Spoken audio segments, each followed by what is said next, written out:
गुरुदेवताय गणाध्यक्षाय धीमहि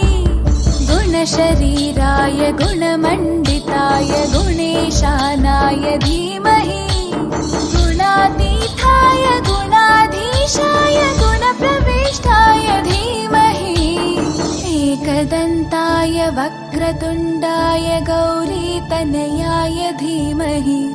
गजेशानाय भालचन्द्राय श्रीगणेशाय धीमहि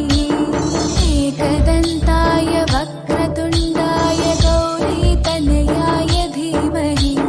गजेशानाय भालचन्द्राय श्रीगणेशाय धीमहि गानचतुराय गानप्राणाय गानान्तरात्मने गानोत्सुकाय गानमत्ताय गानोत्सुकमनसे गुरुपूजिताय गुरुदैवताय गुरुकुलस्थायिने गुरुविक्रमाय गुह्यप्रवराय गुरवे कुलगुरवे गुरुदैत्यकलक्षेत्रे गुरुधर्मसकाराध्याय गुरुपुत्रपरित्रात्रे गुरुपाखण्डखण्डकाय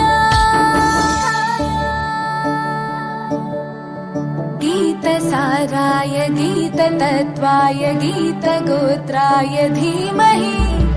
गूढगुल्फाय गन्धमत्ताय गोजयप्रदाय धीमहि गुणातीताय गुणाधीशाय गुणप्रविष्टाय धीमहि एकदन्ताय वक्रतुण्डाय गौरीतनयाय धीमहि गजेशानाय भालचन्द्राय श्रीगणेशाय धीमहि एकदन्ताय वक्रतुण्डाय गौरीतनयाय धीमहि गजेशानाय